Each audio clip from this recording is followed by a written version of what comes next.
Hey guys, I apologize it's so dark. It doesn't look like what it does when I record, so I tried to fix it. I have a very dark condo. I am here so that your wonderful, amazing substitute does not have to try and walk you guys through this kind of like weird thing. So, if you haven't yet, open up that Google Classroom, open up that doc with your paint analysis breakdown. I'll give you just a second to do that. Click faster. For those of you that have it open. All right. And now everybody got to a different spot, so we're just going to start from the top. Now we're going to skip past your technique and texture, but remember, since we're dissecting, figuring out how to dissect a larger paint, a larger real-life texture, in order to figure out which techniques we can make a fake texture of it, we went through and defined texture versus technique. So go ahead and spend 36 seconds, and I can check because I have a timer right here. I do, you don't. I hope everyone gets the like good version where I can edit in all of these cool things. I don't think that's gonna happen. We'll try. 30 seconds, just 30, to remind yourself technique versus texture. Go.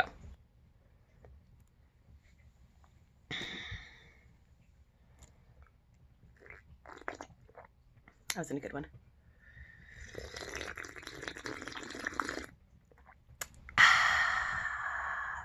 So satisfying.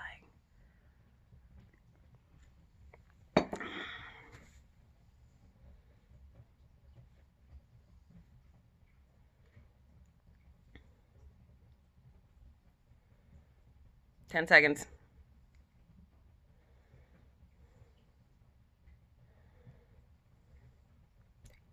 2, 1, and perfect. So hopefully through that review, you remembered that we use lots of different textures we use lots of different techniques in order to get one bigger, larger texture.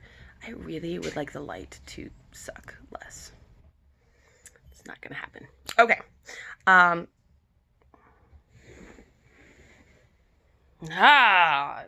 figured it out. Wrong side. Okay. Ugh, perfect. So, then if we go down to a little bit farther in all of the amazingness of your paint analysis breakdown sheet, remember you had those 5, count them, 5, that you had to fill in. Several of you, and in one of the classes we got to C, but what I want you to do is take another 30 seconds, try again to fill those in. So A has 5 letters and starts with C. B has 7 letters and starts with T. C, first, second hour. Yours looks a little bit different. You just have a P. There's also an S that has 5 letters. So C has 7 letters and P, and then it also has 5 letters and S. So P and S for C. Why did I pick letters to go with letters? Hindsight. D is 5 letters and S. 2 5-letter S words. And then E is 5-letter L and 6-letter S. So many S words. So 30 seconds. Try and see if you can get one more. Go.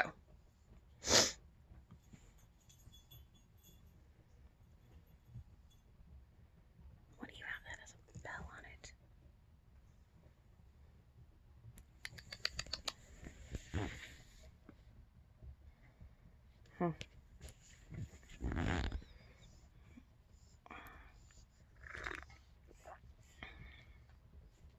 5 seconds.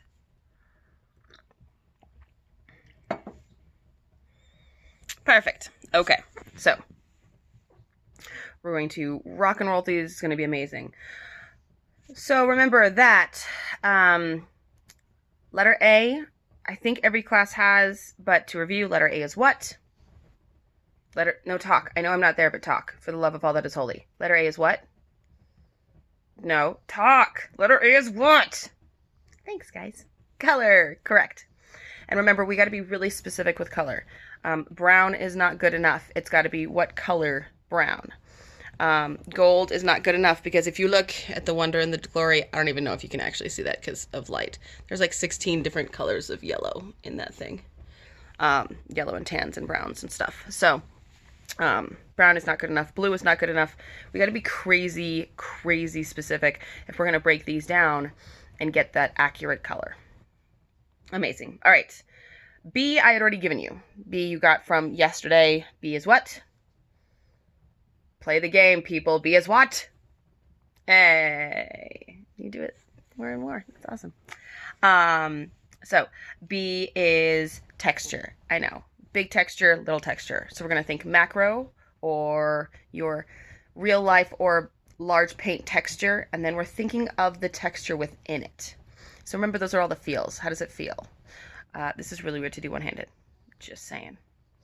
Because I don't have my tripod anymore. Bless you. So, texture. How does it feel?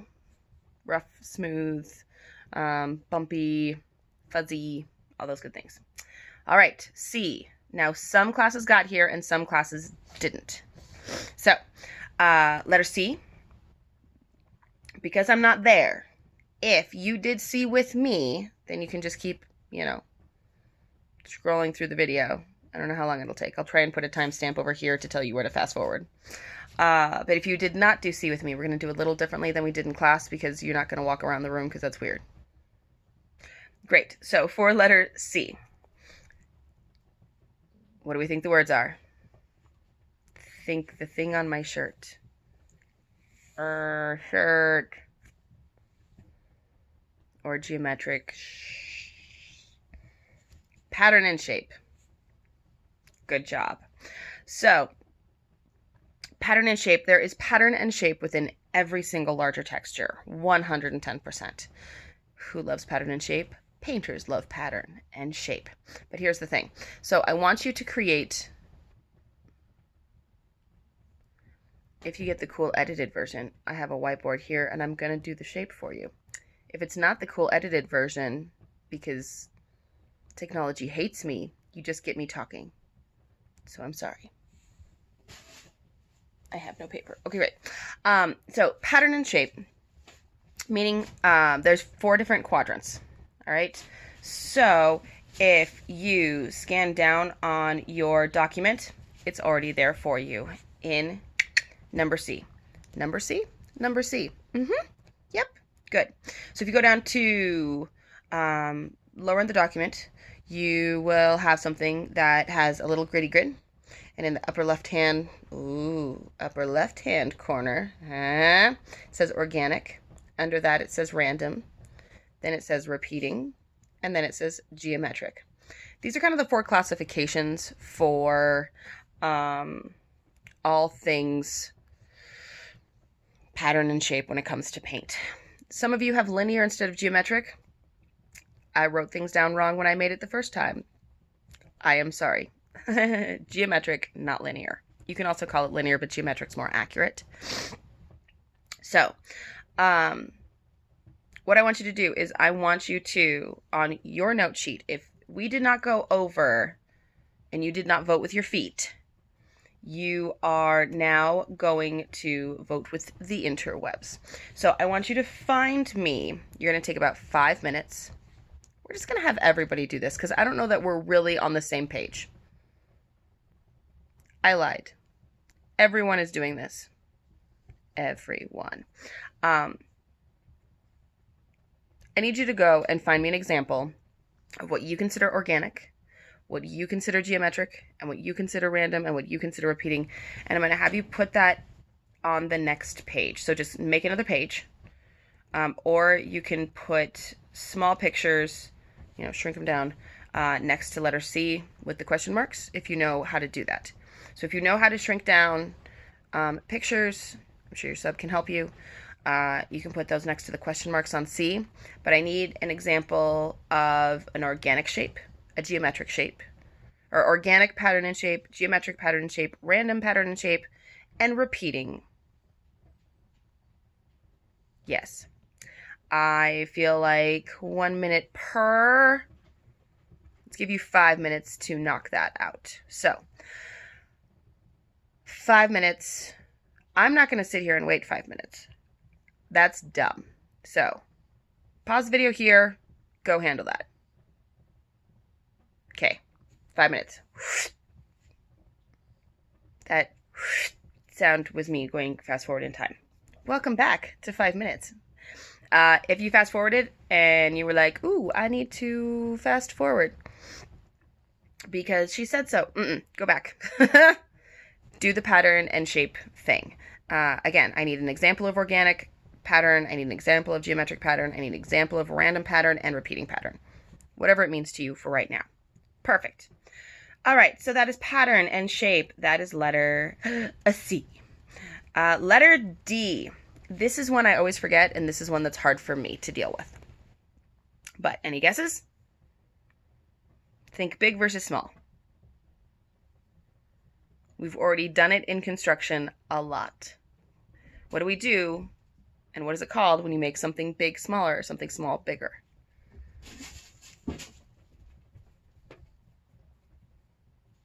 Those of you paying attention. Scaling.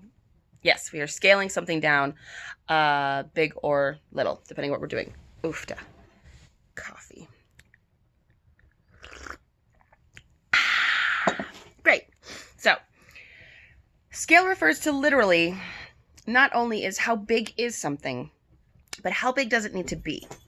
I always use James and the Giant Peach as an example because it's a story a lot of people know. If you don't, ask a neighbor. But basically, this kid ends up with these giant characters that are all bugs, and they all live inside a peach. And then they make this peach fly, and they go on adventures. I know it's weird. I know, I hear you. I understand. But for that, any of the paint techniques, you got to blow up a peach. Again, hopefully, you get a wonderful little comparison with the edited YouTube of here's a peach inside zoomed in with a microscope. But if not, that's the concept though. If we're doing the outside of the peach, it's going to look very, very different than if we have to do a zoomed in version. Everything is going to be kind of blown up. If you do any shows where there are toys on stage and you have to be the same size as a toy and everything else is blown up. Scale is also how many bricks on a wall, or if we are close enough to wood grain, do we see the knots? Do we not see the knots? Are we supposed to see lots of little trees in the background for that texture? Or are we supposed to get all of the amazing detail? So scale is really a huge, huge, huge thing when we're talking about real life textures and trying to communicate them into paint textures. It's also, if you have a show where everybody's supposed to be a kid, you scale everything up to make everybody feel shorter, right? So scale is a big and weird one. I've already given you James and the Giant Peach. Now I want you to go and find and put it into the question marks on your screen. These question marks. Like that zoom. Something that could be scaled. Something that you would make bigger or something that you would make smaller. Or an example of it from another. Can't use James and the Giant Peach. I already gave you that one. I gave you the easy one. But give me another example of scale that you would use. So I'm going to give you about 3 minutes to go and search the interwebs for paint scaling. 3 minutes. Go. I'm switching out my laundry. You get a stare at Hamilton. Go.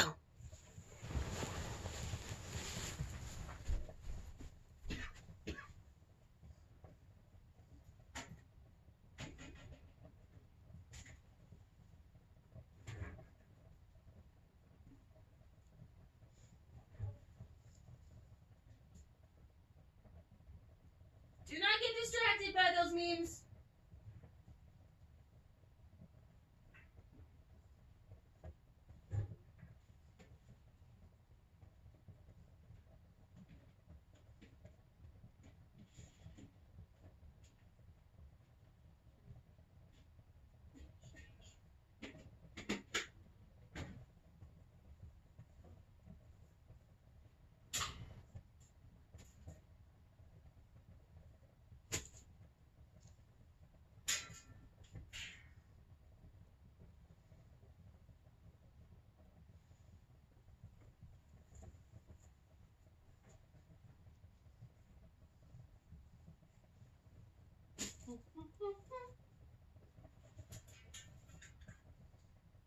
Almost done.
All right.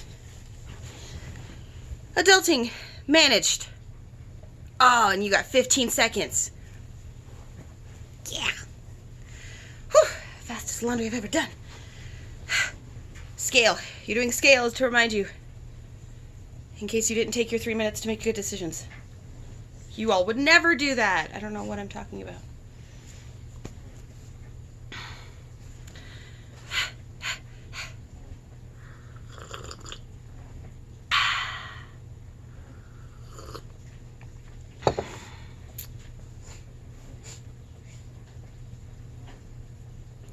Five seconds.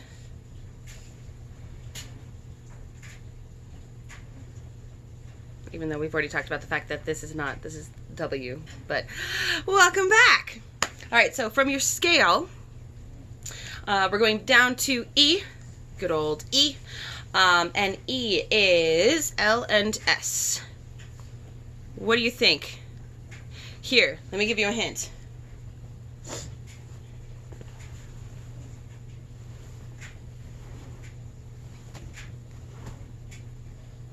Any ideas? What's changing? That would be correct. Light and shadow. Light and shadow is absolutely huge. Now, since we've gone through all of these, light and shadow is, since we've gone through all of these the last couple of days with the Scumble and the Wet Blend, light and shadow is one of your tertiaries. That's where you create light and shadow, and I'll go over where everything is here in just a second. But light and shadow you use in your tertiaries, and it's one of the things that you use. You can also use it in one of the primaries, but typically used highlight and shadow in the tertiary to create dimension. That's its entire purpose. So even right now, so my condo, crazy dark. It's really not that dark in real life, but yay film. Without professional, lighting and things. But just the difference between this look right now, where I have a very, very warm light on this side, which is a ceiling fan over here, and then I have my computer over here, which is a very, very, very bright, close to my face, kind of blue light. That gives a whole different sense and dimension. That's going to work for anything and any texture that you see. Look around the room really, really quick. Notice how the light is affecting people. I think one group might have gotten this. But look at the shadows under people's faces. Look at the desk and the way the desk cuts. Somebody really quick, go over to the go over to the wall. Do it. Go over to the wall with the windows. And somebody open up twisty, one of those things. Stop it. Just one person. Calm down. One person. Go over and open it up real quick. Look at the difference that makes. It's huge. Even to the window. If you were trying to create that window texture and those blinds, so we didn't actually have to buy one and we didn't have to actually make one, look at how different you would have to paint it between the blinds that are closed and the blinds that are open. So highlight and shadow is absolutely huge. Pardon me, my cat's trying to hang out. The colors that I would use in this, where I'm still lit on both sides, is very, very different than the colors I would use for this. Highlight and shadow. I guess I should have put an H instead of an L. But then it's like HIGHLIGHT.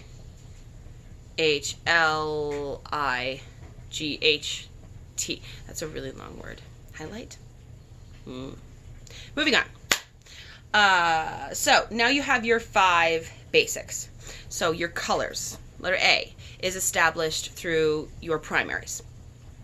That's your, starts with an S, say it, thank you, Scumble. Or your, starts with a W. Okay, you're correct. It starts with a D, technically. It's 2 words. Directional wet blend. Excellent. B, your texture. That also comes from your primaries. It also comes from your secondaries.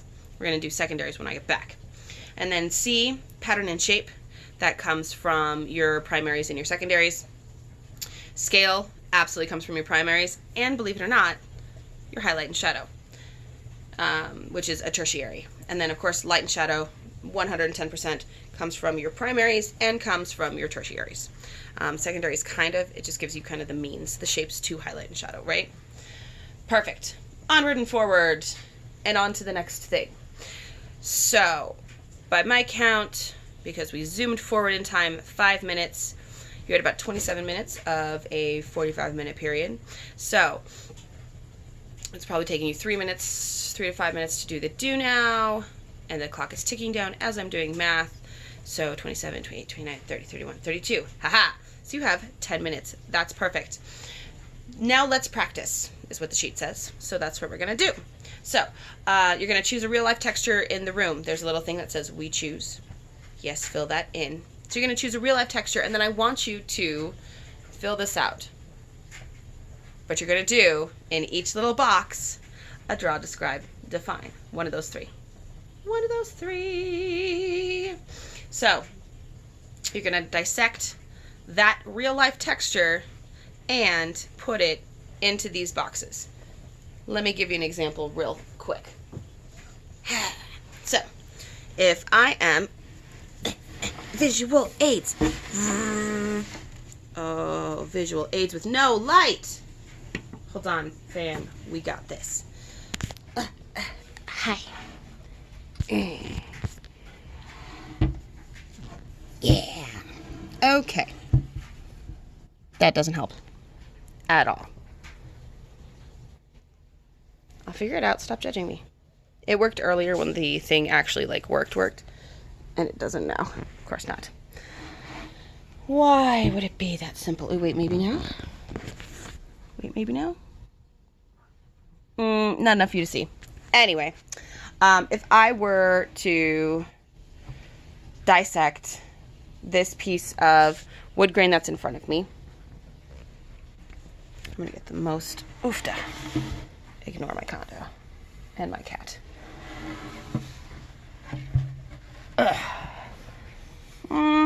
Kind of, sort of. Again, this is our whole scale thing, right? Oh, that's getting there. Oh, you figured out light, little camera. Good job. So, if I'm going to dissect this real-life wood, this is a real-life door that I cut in half that will eventually be a coffee table. Ignore my horrible camera angle and that bang. I am so sorry. I have only so many hands. So I'm going to, color-wise, right? Yeah? Obviously, it's a wooden door.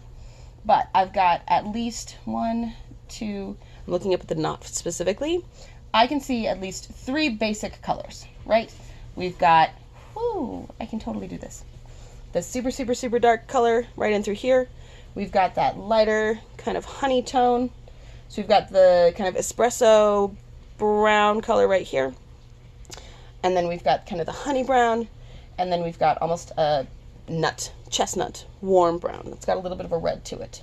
So under color, that's what I would write down. I would write 3 main colors. Well, I would also write an ebony because there's also like some black brown in here. So I would write a black ebony brown. I would write down a honey. I would write down a chestnut, and I would write down an espresso. Cool. If I'm going to go with B is our texture. So if I'm saying it's a smooth texture because it's incredibly, incredibly smooth, but a little bit scratchy because you can tell where my cat has scratched up this piece of wood.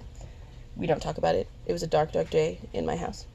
But very, very smooth, some scratchy parts, and soft, very soft. It's a really beautiful piece of lumber that I'm in love with. Nose itch, great. So if I'm going C and I have my 4 boxes, I'm going to call this organic because it's got all of the squiggles and the flow to it. Typically, guys, if it's a natural occurring thing like wood or grass or something like that, it's going to be an organic texture. So, but because of the fact that it has all of these great whoop, whoop, whoop, whoop, whoop, whoop, and it's got circles in it, typically makes it organic, right? And then I'm actually going to say repeating, so organic and repeating, because of the fact that, moving you over, because of the fact that the lines do repeat over and over again, and it's the same thing. It's always this like lighter color, and then it goes to this like darker color, and then it's the lighter ring, darker, lighter, darker, lighter, darker. So it is repeating over and over again. It's not exactly random. So there's that. Woohoo!